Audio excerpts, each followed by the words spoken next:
안녕하세요. 오늘의 데일리 뉴스레터에 오신 것을 환영합니다. 1. 한국 덕분에 가난한 나라가 살아났다. 2. 일본의 나쁜 기술. 3. 한국의 미래. 한번 진실을 알아봅시다. 한국의 농업 기술은 아프리카 여러 국가에 상당한 영향을 미치고 있는데, 특히 농산물 생산성 향상, 식량 안보 강화 및 이 지역의 경제 발전을 촉진하는 데 큰 역할을 하고 있습니다. 한국은 아프리카 국가들에게 농업 기술을 공유하고 교육을 통해 지원함으로써 이러한 영향을 실현하고 있습니다. 한국은 아프리카 국가들의 농업 인프라 구축을 위해 노력하고 있으며 절약형 물 관리 시스템, 작물 가공 시설 및 현대적인 저장 시설 등을 포함하여 지원하고 있습니다. 이를 통해 제품 가치를 높이고 품질을 유지하는 데 기여하고 있습니다. 한국은 아프리카 국가들과 협력하여 기후 변화 대응, 병해충 관리 및 작물 내성 강화와 같은 새로운 농업 솔루션을 연구하고 개발하는 데도 도움을 주고 있습니다. 이 뉴스에서는 한국의 농업 기술이 아프리카에서 어떤 큰 영향을 미치고 있는지를 보여주고 있습니다. 중국 억사에 있어서 가장 유명한 황제 진시황은 죽어가는 자신이 두려워 3,000명의 신하를 보내 불로초를 찾아오라고 시켰습니다. 그러나 고작 50세라는 젊은 나이에 요절한 그를 아무도 살려내지 못했습니다. 이렇듯 죽음은 인간의 마지막 여행길이면서 한번 떠난 길은 다시 돌아올 수 없습니다.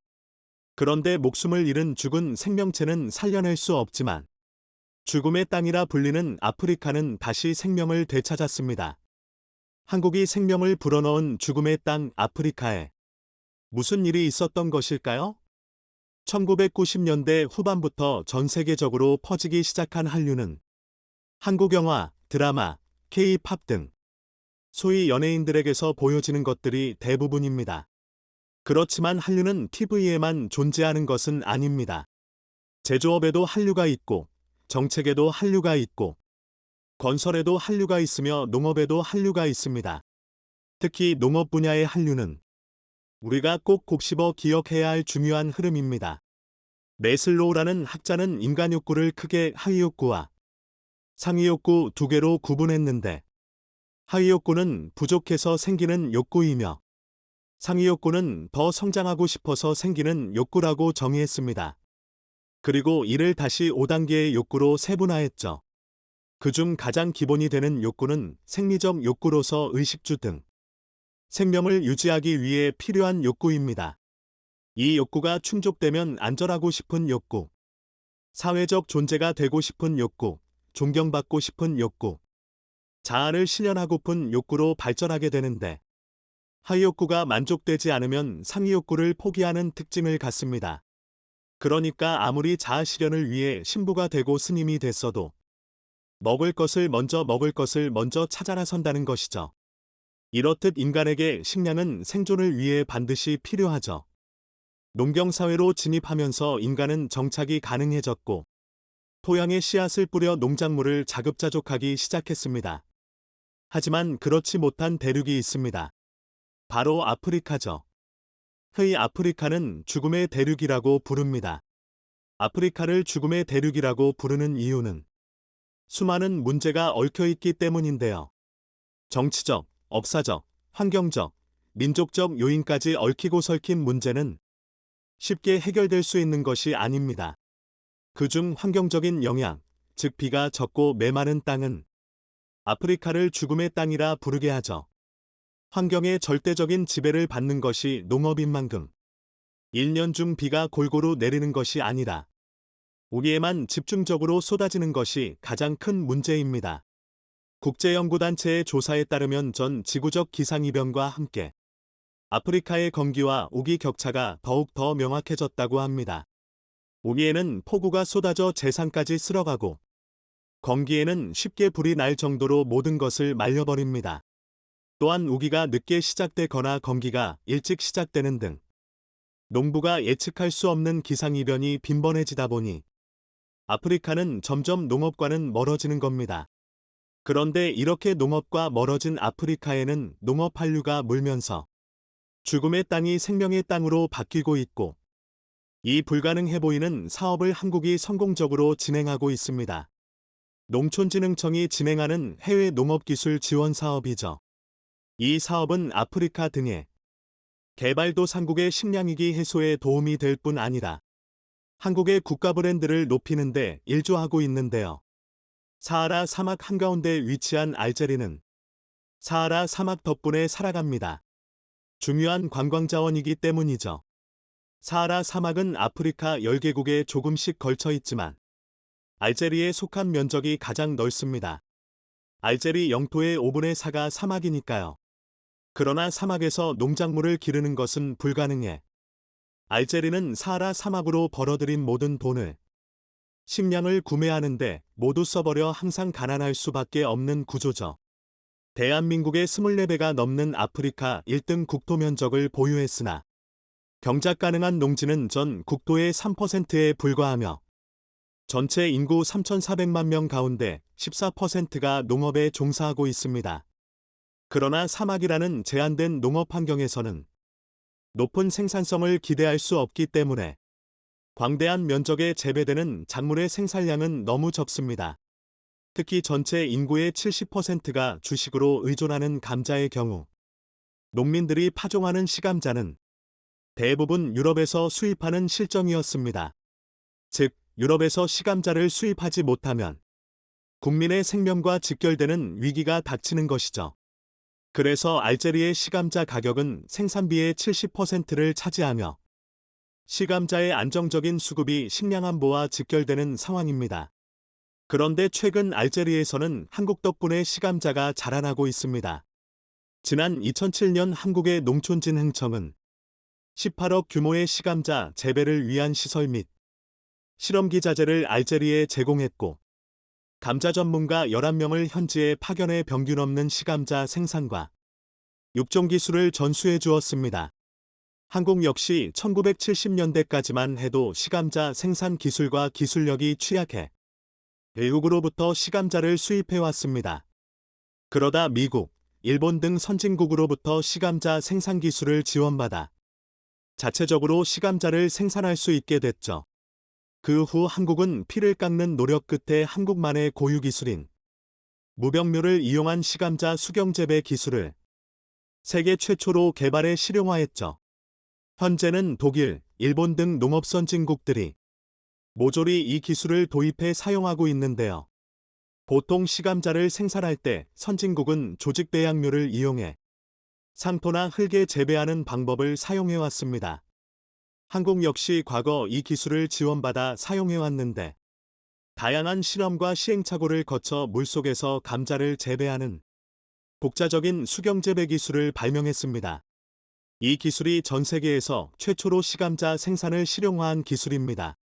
이제는 한때 한국에게 기술을 지원했던 독일과 일본, 미국, 그리고 국제감자연구소에서도 이 기술을 시감자 생산 기술로 채택하고 있죠. 원천 기술을 확보한 한국은 이제 개발도상국의 기술을 나누어주고 있는데요. 대표적으로 알제리가 있습니다. 알제리의 시감자 지원 사업의 핵심은 병균에 전혀 감염되지 않은 감자 식물체를 병균 하나 없이 깨끗한 물속에서 재배함으로써 병이 없는 시감자를 대량으로 생산하는 것입니다. 이 기술은 영양액으로 사용되는 물이 좋지 않거나 시감자 재배 환경이 적합하지 않으면 불가능한데요. 농촌진흥청은 사하라 사막지대에 근접한 시감자 생산단지 수질을 정밀 분석해 사실상 수경 재배가 불가능했던 수질을 새로운 물질을 투입해 재배에 적당한 양액으로 개선해냈습니다. 더불어 여러 차례에 걸친 시험 재배와 환경 제어 시설의 설치를 통해 감자 재배의 최적 환경을 만들어냈죠. 사실 알제리는 국토의 대부분이 사막이기 때문에 알제리에서는 시감자 생산이 불가능하다는 일반적인 생각을 바꿔버렸고 불가능한 생태 환경을 한국인 특유의 집념과 절박함으로 극복해냈습니다. 이렇게 알제리에 제공된 시감자 기술 덕분에 기존의 10개밖에 달리지 않던 감자가 30개로 증가해 생산성이 3배 이상 증가했습니다. 이런 덕분에 2009년 이후로 매년 약 5만 개의 시감자가 생산되어 알제리의 식량 문제를 해결해 주었죠. 이렇게 한국의 원칙적인 시감자 생산 기술 덕분에 시감자 생산량이 늘자 알제리 정부는 한국의 바짓가랑이를 붙잡기에 이릅니다. 이제는 정부가 먼저 나서서 후속 사업을 애타게 요청하기에 이른 것이죠. 왜냐하면 시감자 사업이 물러온 경제적 효과가 상당하기 때문입니다.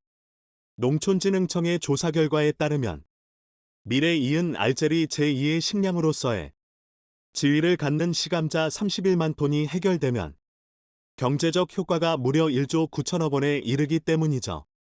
그러나 사하라 사막의 관광을 주된 수입원으로 하는 알제리지만 외국인 관광객들이 방문하기에 그리 친절한 곳이 아니기 때문에 관광 수입이 한정적입니다. 이런 상황에서 무려 1조 9천억 원이라는 문제가 해결된다면 알제리는 새로운 사업을 구상해볼 여력도 생기는 것이죠. 그러나 농촌진흥청의 이러한 노력에도 불구하고 알제리에서의 지원 사업은 쉬운 일이 아니었습니다. 알제리 시감자 지원 사업은 정치, 경제, 사회, 문화, 종교, 인종이 다른 북아프리카의 무슬림 국가에서 수행된 것인데요.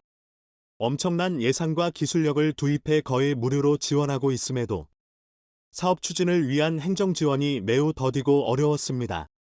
때로는 기술자들이 신변의 위협을 느끼기도 했죠. 따라서 추가 사업을 구상하던 알제리 정부는 군인과 경찰까지 대동해 이들을 경호의 현장으로 이동시키기도 했습니다. 뿐만 아니라 알제리에서 확보하기 불가능한 시설물은 100% 한국에서 공수해왔는데 이런 자재가 수개월 동안 통관이 안 되는 것은 물론 겨우 통관되어도 운송 중에 도난당하기 일쑤였죠.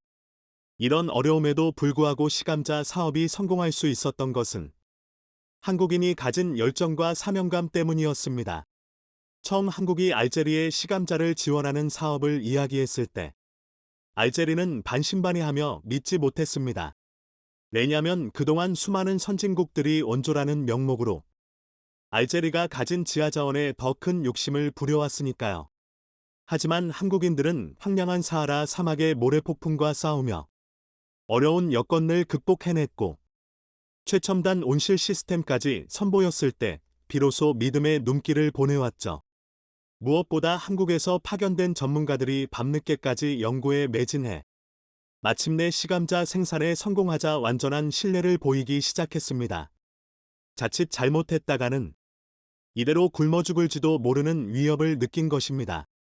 이후로 알제리 정부는 재발 후속 사업을 추진해달라면서 먼저 나서서 사업 예산을 별도로 편성하고 토지를 확보하고 인력을 확충하는 등 매우 적극적인 자세로 임해왔습니다. 알제리에게는 슬픈 역사가 있습니다. 132년이라는 시간을 프랑스의 식민 지배를 받다가 1962년에야 간신히 독립을 이뤄냈지만 독립 후 이어진 내정과 사회주의 시스템으로 인해 프랑스의 흔적을 지워낼 만큼 경제력을 키우지 못했습니다. 여전히 프랑스의 잔재가 진하게 남아있고 알제리스러운 것들은 사막을 제외하고는 그리 많지 못합니다. 이런 상황에서 알제리는 제2의 식량인 감자의 안정적인 생산을 위한 원천 기술을 확보하지 못해 결국 모든 시감자는 외국에 의존해왔던 것이죠. 그러나 농촌진흥청 덕분에 시감자 생산을 위한 세계 최고의 기술을 지원받음으로써 이제 알제리는 적어도 감자에 있어서만큼은 식량주권을 확보하게 됐습니다. 대한민국은 1970년대 보릿고개를 이겨내기 위해 독자적인 기술로 통일벼를 개발해 보릿고개를 벗어났습니다. 또한 백색혁명으로 물리는 비닐하우스 농법으로 1년 내내 신선한 채소를 생산할 수 있는 농업기술을 발전시켰죠. 아프리카 국가들은 기아로부터 탈출하기 위해 대한민국의 경제성장에 크게 기여한 농업 분야의 발전에 주목하고 있습니다. 이에 농촌진흥청은 한국의 경험을 개발도상국과 나누면서 개발도상국의 식량 문제에 크게 기여하고 있습니다. 누군가에게 기쁨을 나누어주는 것도 훌륭한 한류지만 누군가의 생명을 지켜주는 기술을 나누어주는 것도 새로운 한류로 볼 수 있지 않을까요? 인도에서 발생한 최악의 열차 참사에 일본이 멘붕에 빠지고 있어 화제입니다. 일본과 추진했던 일 때문에 이번 사태가 벌어졌다는 비판이 나오고 있기 때문입니다. 이와 동시에 한국 현대로템에 대한 관심이 커지고 있는 상황이다. 인도 열차 수주에 있어 초대박이 예상되고 있습니다. 인도에서 무슨 일이 벌어지고 있는지 자세한 내용 살펴보겠습니다. 최근 인도 동무에서 열차 3대가 연쇄 충돌해 최소 275명이 숨지고 1,100여 명이 다치는 사고가 난 바 있습니다. 노후한 철도 인프라와 안전관리 부실 탓에 열차 사고가 잦은 편이지만 이번 사고는 1995년 뉴델리 인근에서 열차 2대가 충돌해 358명이 숨진 열차 사고 이후 최악의 사태로 평가되고 있습니다. 인도 남부 챈나이를 향해 시속 130km로 달리던 여객열차가 같은 철로에 멈춰서 있던 화물 열차에 부딪히며 인도 1차 충돌이 났고 그 여파로 객차 12량이 탈선하면서 반대편에서 오던 열차와 2차 충돌이 발생했습니다. 두 차례 충돌로 객차 총 17량이 탈선하며 엄청난 사상자가 난 것입니다. 시로 조작 오류로 선로를 잘못 진입해 사고가 난 것으로 추측되지만 사고 구간에 열차 충돌 방지 시스템 카바치가 설치되지 않은 점과 노후한 철도 인프라가 더 큰 문제로 지적되고 있습니다. 이번 참사가 발생한 통해안 노선은 인도에서 가장 오래됐고 석탄, 석유 운송을 도맡다시피 할 정도로 부피는 구간 중 하나입니다. 결국 인프라 정비에 소극적인 인도 정부가 참변을 물렀다는 비판을 받고 있습니다. 2011년 개발된 카바치는 같은 노선에서 일정 거리 안에 다른 열차가 감지되면 자동으로 승무원에게 알린 뒤 브레이크를 가동해 열차를 멈출 수 있습니다. 지난해 인도 정부는 카바치를 3,000km 구간에 설치하겠다고 밝혔으나 실제로 설치된 구간은 1,400km에 불과한 것으로 나타났습니다. 인도는 총연장 68,000km가 넘는 세계 4위 철도 대국이지만 노선 98%는 영국 식민지 시절 1870에서 1930에 설치된 노후화된 상태입니다. 카바치가 설치된 노선도 전체의 2%밖에 되지 않고 있습니다. 올해 인도 정부 예산 중 철도 분야에는 약 38조 원이 배정됐는데 이는 지난해보다 50% 가까이 늘어난 금액입니다. 그러나 선로 교체나 신호 시스템 개선 등 철도 인프라 현대화보다 신규 노선 개통과 기존 노선 확충에 집중됐다는 비판을 듣고 있습니다. 모디 총리가 내년 총선을 앞두고 고속철도 신설에만 힘을 쏟았다는 것입니다. 인도에서는 매일 1,200만 명이 열차 1만 4천 대를 이용하는데 기차역이 8,000개에 달할 정도로 관리 영역이 방대합니다. 지난해 열차를 이용한 화를 운송량 또한 15억 론가량에 달했습니다. 결국 구식 신호장비와 안전관리 무실로 사고가 자주 일어나고 있는 상황입니다. 인도에서 최근 5년간 열차 사고 사망자는 10만 명 이상으로 집계됐습니다. 2017건이 철도 사고가 발생했고 탈선이 69%를 차지한 상태입니다. 지난 5일에도 인도 동부 바르가르에서 화물열차가 탈선했습니다. 이것 또한 신호 오류, 정비 불량 등이 제기되고 있습니다. 열차 탈선 사고는 연평균 약 50건씩 발생하고 있는 상황입니다. 그런데 이것보다도 과밀 기차에 대롱대롱 매달리거나 선로를 무단 횡단하다 사고가 나는 일이 더 빈번하게 나오고 있습니다. 2021년 한 해에만 1만 8천 건이 철도 사고가 벌어져 1만 6천 명이 넘게 사망했는데 열차에서 추락하거나 선로 일을 껐다 기차와 충돌한 것이 3분의 1을 차지합니다. 워싱턴 포스트는 이러한 상황을 크게 비판하고 있습니다. 일본과의 사업에 돈을 쓰느라 기존 철로에 대한 안전 개선이 뒤처졌다는 설명입니다. 2015년 일본은 충곡를 제치고 인도 첫 고속전철 사업을 수주한 바 있습니다. 신간센 방식을 도입하기로 한 것인데 150억 달러를 투입해 무바이에서 아마다바드를 잇는 505km 구간 고속철 사업입니다. 노선에는 12개 정류장이 예정돼 있으며 시속 320km로 달려 현재 8시간이 걸리는 이동 거리를 2시간으로 줄일 것으로 기대하고 있습니다. 일본은 사업비의 약 80%인 120억 달러를 파격적인 조건으로 융자해 줬습니다. 연 0.1% 이자로 50년에 걸쳐 상환하는 차관 계약을 한 것인데 통상적인 1.5% 이율의 25년간 상환 조건보다 더 큰 혜택입니다. 이는 앞서 중국이 50억 달러 규모 인도네시아 150km 고속철도 사업에서 일본을 제치고 계약을 따내자 아베가 무리수를 뒀다는 분석입니다. 당시 중국은 상대적으로 저렴한 건설 비용을 부각시켰고 일본은 세계적인 기술력과 안전성을 강조했습니다. 신칸센은 첫 운행 이래 한 번도 치명적인 사고가 없었다며 세계에서 가장 안전한 고속철이라 자부했던 것입니다. 하지만 원전과 무기 기술까지 제공하기로 하며 겨우 따는 것으로 나타났습니다. 핵무기 보유국이면서 핵확산 방지 조약에 가입하지도 않은 인도에 일본이 원전 기술을 제공하기로 한 것은 외신에서도 엄청난 비판을 받았습니다. 일본은 신칸센 건설뿐 아니라 운영 기술을 전수하기로 하며 인도 철도회사 직원 4,000명을 인도 현지와 일본에서 교육하는 조건까지 걸었습니다. 해양 계약은 2018년 착공에 2023년 완공 예정으로 되어 있었죠. 하지만 사업은 순조롭게 진행되지 않았습니다. 토지 취득은 늦어지고 코로나로 인해 사업이 지연됐던 것입니다. 게다가 건설 과정 중 설비가 고장나는 등 말다툼이 잦아 공조가 백지화됐다는 소식이 들려오기도 했습니다. 하지만 이는 헛돈을 쓰는 것에 대한 반발 때문에 지연된 면도 있습니다. 니케이 아시아 등 외신들은 지난달에도 인도 야당의 지적을 언급하며 해양 돈이 낙후된 철도 인프라 개선에 쓰여야 한다는 주장을 전했습니다. 고속철은 인도 대중의 꿈이 아니다. 부자 계층에만 혜택이 갈 것이다. 이런 언급까지 했죠. 그간 물바이가 포함된 마하라슈트라주 또한 신칸센 건설에 부정적이었는데 야당이 주정권을 잡고 있어 사업 추진이 어려운 면도 있었습니다. 하지만 작년 6월 여당이 정권을 차지했고 신칸센 사업이 다시 속도를 냈습니다. 여기에는 기시다 정권의 사업 추진 압력도 상당 부분 작용했던 상황입니다. 올 3월에도 일본은 해당 사업을 위해 4천억 엔 이상의 엔차관을 제공했습니다.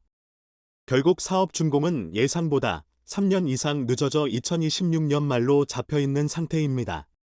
그런데 향후 일본 열차 시스템을 도입해도 문제입니다.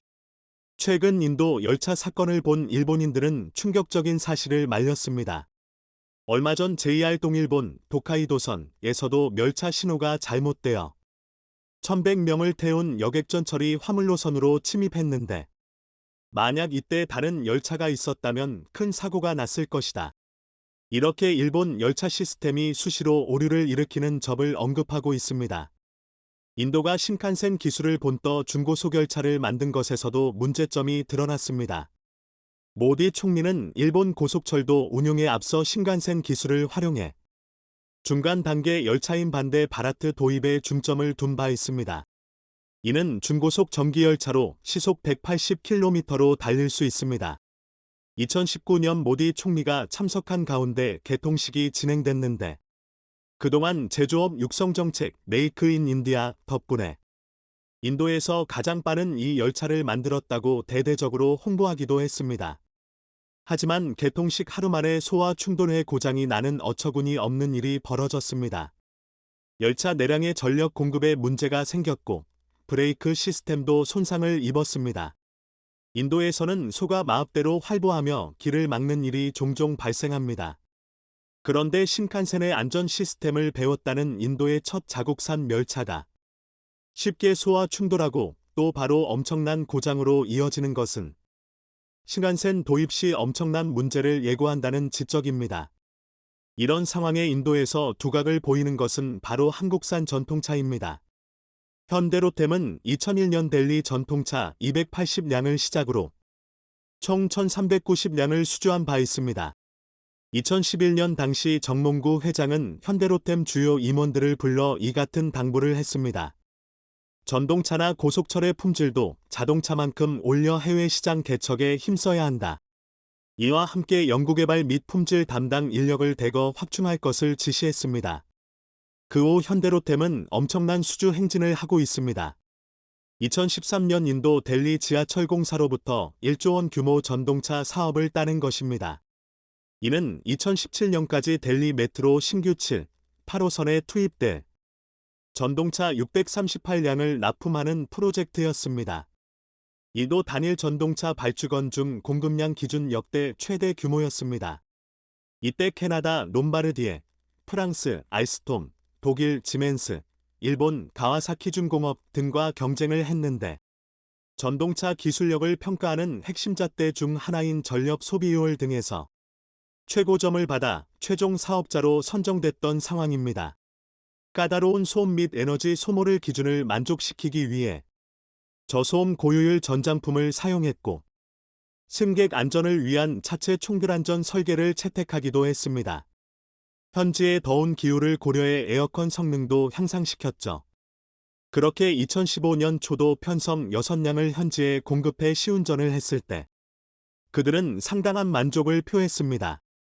80km로 달리면서도 안전성을 확보해 사고가 크게 줄었기 때문입니다. 그러자 2017년 인도 아메다바드 지역에서도 현대로템에게 무인전동차 96량을 1,700억 원에 발주하는 일이 발생했습니다. 즉 사람 개입 없이도 안전한 운행이 진행됐던 것입니다. 해당 지역은 인도 신칸센 열차의 종착역이라 일본이 추가 수주를 노렸던 곳입니다. 하지만 인도인들의 마음은 현대로템이 사로잡았던 상황입니다. 현대로템 무인 전동차는 2019년부터 운행을 시작했습니다. 아메다바드 최초의 지하철로 한국 업체 열차가 선정된 것입니다. 초도 편성 납기를 3개월 이상 단축해 현지 호평을 받기도 했습니다. 이날 개통식에는 모디 총리가 참석해 차량에 직접 시승했는데 안전하고 쾌적한 이용 환경에 대만족을 표시했죠. 현대로템은 인도의 물규칙한 교통 환경에 유용한 최적의 기술을 가지고 있습니다. 2018년 세계 최초로 복잡하고 굴곡진 도심지역에도 곡선 반경 15m에서 운행이 가능한 주행장치 개발에 성공한 것입니다. 이는 2013년부터 5년 동안 노력해 얻어낸 결과입니다. 현대로템의 기술력은 세계 곳곳에서 인정을 받고 있습니다. 작년 8월에는 이집트에서 7,500억 원 규모 철도 차량 사업을 따냈고 올 2월에는 호주로부터 2조 원 규모 우선 협상 대상자로 선정되기도 했습니다. 게다가 향후 우크라이나 재건도 기대되는데 현지 국영철도청은 현대로템이 납품한 전동차 운행을 최근 재개하기도 했습니다. 러시아 침공으로 열차가 멈춰선 지 1년 4개월 만입니다. 지난 2010년 우크라이나와 중고속 전동차 90량 공급 계약을 맺었고 이것이 전쟁 중에도 장고장 없이 귀중한 운송수단이 되고 있습니다. 현대로템의 주력 상품 K2 등 방산 못지않게 잘 나가고 있는 것입니다. 이런 것들이 쌓여 현대로템의 철도 수주잔고는 사상 최대인 9조 원을 기록했습니다. 결국 현대로템 실적은 2019년 2,700억 원 적자에서 올해 2,200억 원 흑자로 빠르게 돌아선 것을 볼 수 있습니다. 인도는 한국 열차를 더 도입해 안전한 열차 운행을 하길 바랍니다. 지금으로부터 40년 전 그 어떠한 힌트 없이 2022년에 벌어지고 있는 일들을 정확하게 맞춘 미국의 예언가가 충격적인 새로운 예언을 남겼다고 합니다. 그는 대한민국의 미래에 대해 언급했다고 하는데요. 2045년에 이르러 대한민국이 세계 최강대국으로 거듭난다는 주장을 펼쳤다고 합니다. 대체 무슨 내용의 예언인지 지금부터 자세하게 설명해 드리겠습니다. 1965년 영국의 수학자이자 통계학자인 어빙 존 굿은 미래의 지능 폭발이 일어날 것으로 예측하며 초지능형 기계, 얼트러 인텔러전트 머신의 존재를 암시했죠. 인간의 모든 지적 활동을 훨씬 능가할 수 있는 기계의 등장. 그의 예측에 따르면 만약 기계가 초지능을 가지게 될 경우 압도적인 계산 능력으로 미래를 예측할 수 있을 것으로 내다봤죠. 그러나 그의 예측과는 달리 50년이 넘는 시간이 흘러도 기계가 인간 사회의 미래를 예측할 정도로 발전하진 못했습니다. 심지어 어떤 과학자들은 불가능한 꿈이라고 얘기하면서 비관적인 전망을 내놓았습니다. 반면 기계와 달리 인간은 소름 끼칠 정도로 정확하게 미래를 예측하는 모습을 종종 보여주곤 하는데요. 소위 말하는 예언가들은 미래에서 온 것처럼 정확하게 미래의 모습을 예언했습니다. 그 중에서도 놀라운 정확성으로 미래를 예언하는 한 인물이 있는데요. 바로 딘 군츠라는 인물입니다. 소설가로도 활동하는 그는 1981년 어둠의 눈이라는 책을 출간했는데요. 그가 출간한 소설에는 놀라운 내용이 담겨 있었습니다. 지금으로부터 약 40년 뒤에 코로나 바이러스가 창궐. 지구상의 사람들이 코로나로 인해 고통받을 것을 묘사한 것입니다. 심지어 바이러스가 퍼진 장소를 중국 우한이라고 명시하며 우한 400분이라는 인공 바이러스가 중국 연구소에서 만들어진 것이라는 주장을 펼쳤는데요. 놀랍게도 그가 소설에서 예측한 일들은 현실에서도 일어났습니다. 그가 어둠의 눈을 썼을 때 독자들 가운데서 우한이라는 장소를 모르는 이들도 많았고, 거기서 바이러스 연구가 진행되는지도 몰랐던 사람들이 많았습니다. 40년이 지나서야 비로소 그가 예측한 미래가 얼마나 정확한지 알 수 있었던 것인데요. 바이러스의 성격에 대해서도 인간만을 공격한다는 부분과 주요 장기 기능이 정지된다는 특징까지 코로나 바이러스와 흡사했습니다. 스토리 플롯에도 이를 암시하는 구절들이 등장했죠. 그는 소설 작업 때 철저한 자료 조사와 이를 바탕으로 엄밀한 논리 전개를 통해 미래 사회를 예측하는 방식으로 글을 쓴다고 하는데요. 코로나 예측이 성공하면서 그가 향후 내놓을 소설에 대해 많은 이들의 관심이 폭발했습니다. 그러지 않아도 최근 그가 새로운 소설 출간을 앞두고 있는데요. 어둠의 눈과 마찬가지로 미래 사회에 대한 전망을 다루고 있다는 소식과 함께 책 안에는 깜짝 놀랄 만한 내용이 담겨 있었다고 합니다. 바로 대한민국이 초강대국으로 묘사되고 있다는 점과 중국 일부 지역, 정확히는 동북 삼성 지역과 연해주에 이르는 영역을 한국이 장악하고 있다는 묘사가 등장했다고 하는데요. 2045년을 배경으로 하고 있는 그의 책에는 통일한국의 지도도 있었습니다. 놀라운 예측을 보여준 딘 킨츠의 미래상에 많은 이들이 회의를 드러내며 북한과 통일한 대한민국이 더 나아가 중국 지역까지 정복한다는 점에 대해 말도 안 된다는 의견을 보였는데요. 하지만 딘 킨츠만이 아니라 여러 예언가들은 미래 한국에 대해 지금보다도 더 광활한 지역을 다스리는 초강대국이 될 것이라 전망했었습니다. 미래학자들 역시 한국이 미국과 유럽의 뒤를 잇는 선진국으로 발돋움할 것이라는 전망을 내놓을 정도죠. 구글이 세계 최고의 미래학자로 선정한 토마스 프레이 미국 다빈치 연구소 소장은 미래 사회에 대한 깜짝 놀랄 만한 사회상을 제시하는 인물인데요. 그는 과거 IBM 엔지니어로 재직하면서 270여 차례 이상 디자인과 기술 분야에서 수상을 하는 혁혁한 성과를 올린 인물로 미래 예측에 대해 전문가라고 불리는 전설적인 존재입니다. 그런 그가 대한민국은 앞으로 무궁무진하게 성장할 것을 예측하며 한반도는 향후 10년 안에 통일을 이룰 것이며 더 나아가 중국 대륙까지 진출할 가능성이 높다고 얘기했죠. 미국 정치계의 구루로 유명한 지정학 전문가이자 인구통계학자 피터 자이안도 한국의 중요성을 강조하며 앞으로 2030년대가 되면 세계는 예전의 세계가 아니라고 전망했습니다.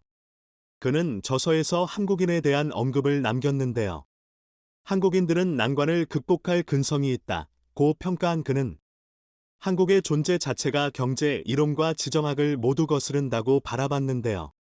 중국과 일본을 비롯해 세계적으로 강력한 국가 가운데서 당당하게 자기 목소리를 낼 수 있고 경제적으로도 끊임없이 발전해 일본을 추월하고 중국까지 압도하는 힘을 가진 나라는 전 세계에서 유일하게 한국밖에 없다고 평가했죠. 세계의 중심이 대서양에서 태평양으로 이동할 것이며 중국을 비롯해 아시아 국가가 세계 패권을 잡을 날이 올 것이라 예측한 프랑스 석학 자크 아탈리 역시 한국의 다이나믹한 성장을 주목, 긍정경제, 파저티브 이카너미를 주장한 그는 한국은 자신이 설명한 긍정경제의 좋은 사례라고 언급하며 한국은 일본은 물론이고 중국을 추월할 만한 가능성을 가진 국가라고 주장하며 한국이 동아시아의 맹주로 성장할 수 있다고 예측했습니다.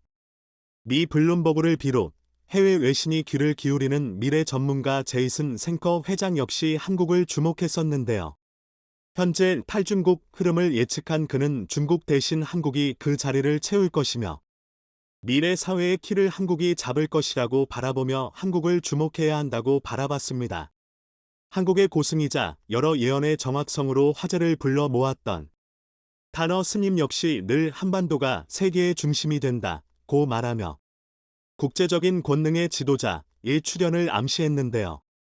그는 한국이 조만간 통일을 할 것이며 통일한국의 등장으로 대한민국은 유례 없이 부강한 시기를 누릴 것이라고 전망했는데요. 이에 그치지 않고 향후 미래에 있을 지각 변동에 대해 예언했습니다. 대규모 지각 변동에서 한국을 중심으로 세계가 평화를 되찾을 것으로 바라본 것이죠. 그의 예언 중 특히 주목할 부분은 바로 만주에 대한 이야기입니다. 잃어버린 한국의 옛 영토 가운데 만주 지역이 한국 손으로 들어올 것으로 예언했습니다. 해외의 예언자들도 한국에 대한 비전이 보인다며 한국의 부강한 미래에 대해 공통적으로 이야기했는데요. 병자를 고치고 미래에 대한 소름 끼치는 예언으로 유명한 신디 제이콤 선교사는 하느님으로부터 한국의 미래에 대한 계시를 받았다고 하는데요.